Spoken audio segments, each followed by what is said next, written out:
We've all had the experience of a thought coming out of nowhere, and suddenly it feels like it's taken control of our mind. It's all we think about. Maybe it's a harsh self criticism or a repetitive worry, but no matter how much we try and push it away, it's stuck.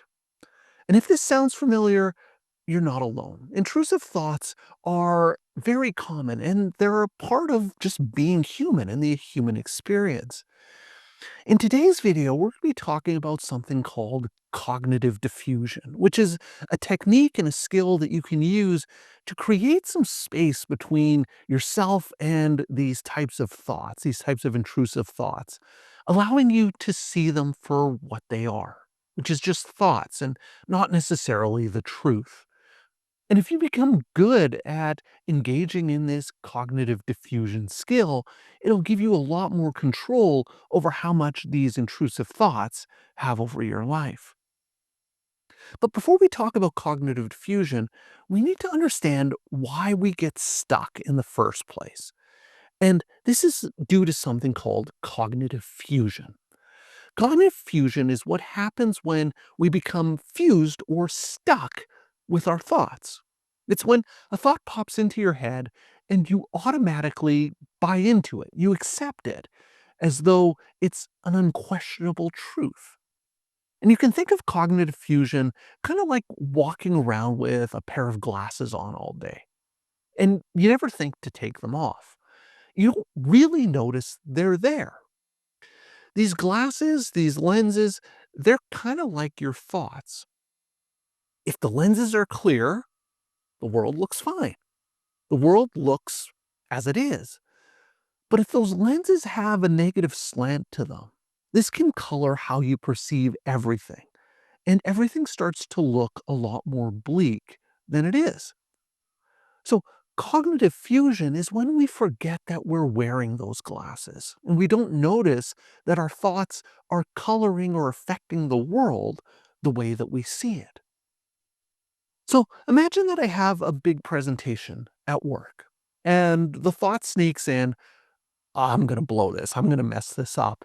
Everyone's going to think I'm incompetent. Now, I'm stuck to this thought. Instead of focusing on my preparation for the talk, I start to obsess over every word that I'm planning to say. I'm convinced that I'm going to make a fool of myself. Uh, that thought, I'm going to mess up, has fused with my mind. I'm looking through that thought rather than looking at the thought.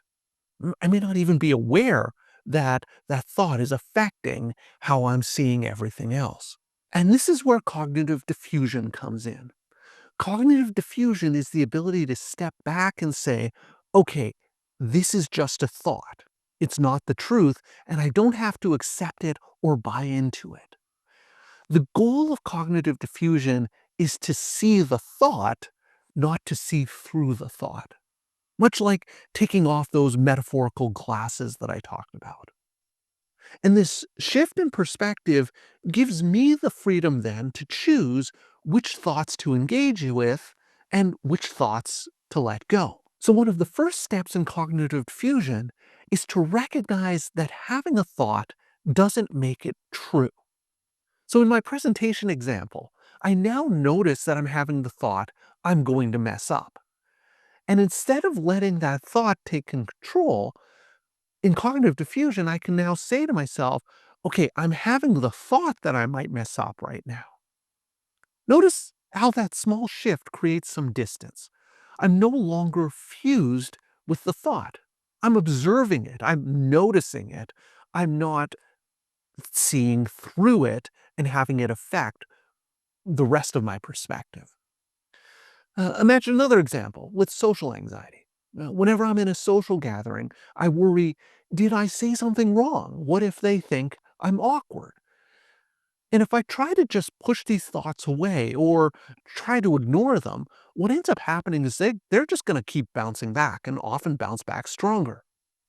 The more I fight the thought, the more fused I become with the idea that I'm awkward or that I'm being judged negatively. So what cognitive diffusion does is it helps me by teaching me to take a step back Instead of trying to make my anxious thoughts go away, I acknowledge them. I notice that I'm having the thought that people are judging me. This simple shift of me saying, I notice that I'm having this thought, again, it gives me space, allowing me to separate from the thoughts and refocus on enjoying the social gathering that I'm in. So, if you can recognize this, there are a number of things that you can do to practice cognitive diffusion. And the first is something called the I'm having the thought exercise. So, what you're doing with this is practicing cognitive diffusion by adding a phrase before your thought. So, imagine I have the thought, I'm never going to succeed, or the thought, people don't like me. Instead of treating that thought as a fact, what I'm going to do is practice saying, I'm having the thought that I'm never going to succeed. And this seemingly small shift, what it does is it creates a sense of detachment from my thought.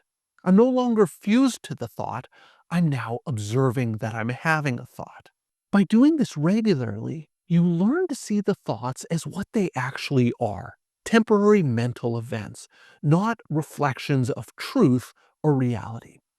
You're giving yourself permission to recognize the thoughts rather than letting them control you. Another exercise you can do is to give your thoughts a name. Maybe you have a recurring thought like, I'm always going to fail, or people don't respect me. Rather than letting these thoughts take control, the idea is to give them names. And I'd suggest, you come up with a rather silly name, calling the thought something like worrying Wendy or pessimistic Pat. So imagine a scenario. I'm about to give a speech, and the thought, I'm going to fail, pops into my head. Instead of spiraling into that thought and into the anxiety, I can say to myself, okay, here comes worrying Wendy again. And so by giving the thought a name, what I've done is I've created distance. I'm recognizing that it's not a thought, it's just worrying Wendy, and she's not an undeniable truth. Another type of playful technique is to take your negative thought and to say the negative thought in a silly voice. Imagine the thought, I'm terrible at my job. Now repeat that thought out loud, but this time repeating it in a funny accent or an exaggerated cartoon voice. I'm terrible at my job. It might feel ridiculous, and it kind of is ridiculous to say, but that's the point. When you say your thought in a weird voice, it becomes less serious. It's a way of telling your mind, this thought doesn't have to control me. This technique reminds you that your thoughts are just strings of words, not facts that are set in stone. Word repetition is another technique that can be surprisingly effective. And the idea is to pick a word that's been bothering you. Let's say a word like awkward or failure, and to repeat it out loud over and over and over and over again. Awkward, awkward, awkward, awkward, awkward. Failure, failure, failure, failure, failure, failure, failure.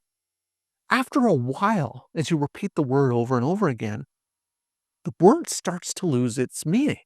It just becomes a sound, something neutral. So, for example, if I keep thinking I'm awkward, I could say to myself the word awkward over and over and over again. Awkward, awkward, awkward, awkward, awkward. Eventually, the word stops feeling so charged.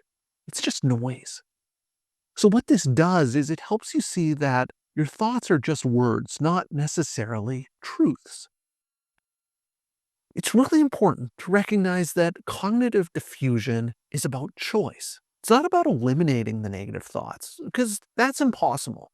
Like I said from the beginning, everyone has negative thoughts. But instead, cognitive diffusion is about deciding what thoughts are worth your time and energy. You'll always have thoughts popping into your head. Some are helpful, some are not.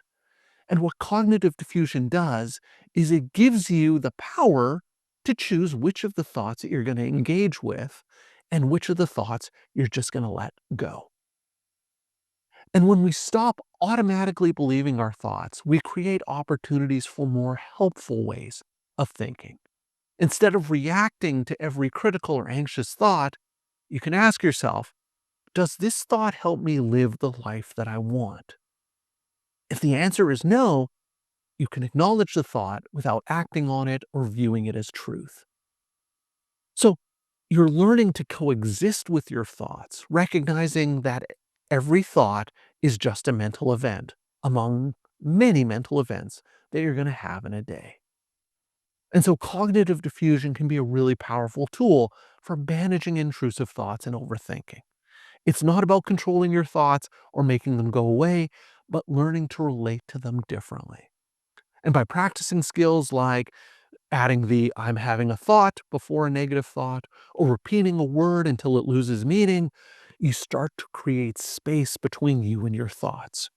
You don't have to believe everything you think. And so by stepping back and observing your thoughts, it gives you the freedom to choose which ones help you live the life you want, and you can let the rest of the thoughts fade away. And if you're interested in learning more about intrusive thoughts and how sometimes intrusive thoughts can lead to OCD, I encourage you to check out this video. So that's all for today's video. As always, thank you for making it all the way to the end of this video, and I will see you in the next one.